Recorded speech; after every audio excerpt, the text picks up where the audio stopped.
inception in 1974, the Young Vic Theatre has lived up to its name, promoting the work of young writers, young producers, young directors, young actors, and of course their young audiences. This is a theatre that looks to the future. It's a theatre with a conscience, and never more so than with this double bill by the Free Theatre of Belarus.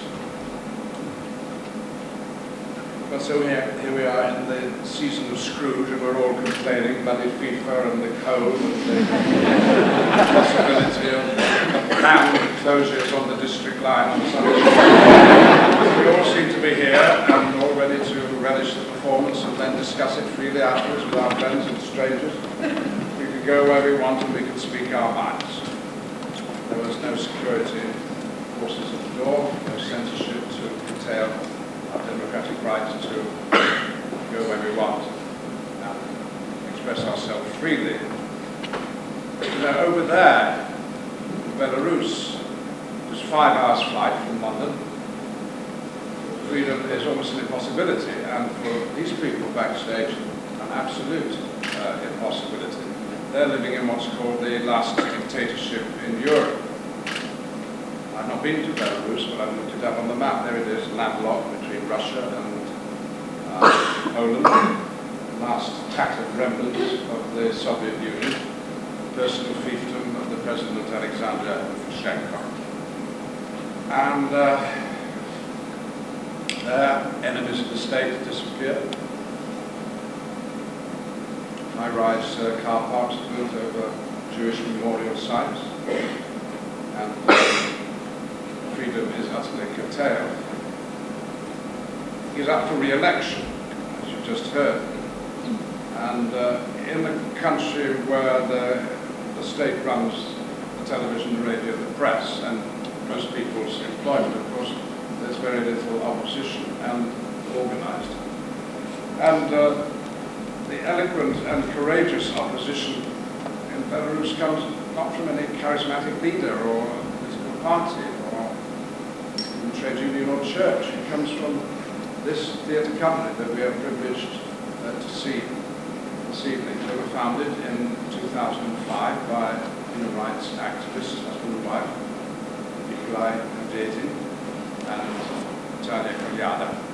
And they're here this evening, and they're joined by their colleague, Vladimir Sherban, who was sacked from the Belarusian National Theatre because he dared to put on a play by Mark Ravenhill. For the last 5 years, they've done plays, work by Sarah Kane, by Al Clinton, by Tom Stoppard, and our own local Belarusian writers who write about freedom, write about what it's like to live under a dictatorship, and to imagine what it would like to be free Belarusians. The company is not free. It's not allowed to perform. It's free in one sense that nobody pays to see their performances. They happen in people's houses. The word goes round and the performance takes place in an industrial disused site, or maybe in the clearing of the forests, which cover 40% of the Belarusian landscape. Oh, and the audiences are warned to bring their passports in case the security forces are also in attendance. Somehow they manage to travel abroad. How does that come about? Well, because they're invited, and the authorities know they're invited, and so they let it happen, and performances take place abroad, and they've been highly acclaimed, and they'll be back here at the Almeida Theatre in July with a new work written by 7 international writers, including Mark Ravenhill again, and Wally Soyinka. But we're lucky we don't have to wait that long. They're here now with two groundbreaking pieces from their existing repertory. I should just tell you that 2 months ago, a good friend of the Free Theatre, journalist Oleg Debeni, a co-founder of the pro-democracy movement, was found hanged in his home. The authorities said it was suicide, but there was no note, and his friends don't believe it.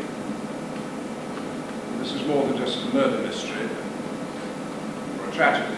It's a signal to his friends to watch out, be careful, be silent.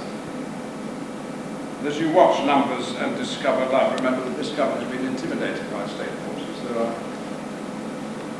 campaigns of harassment, death threats, and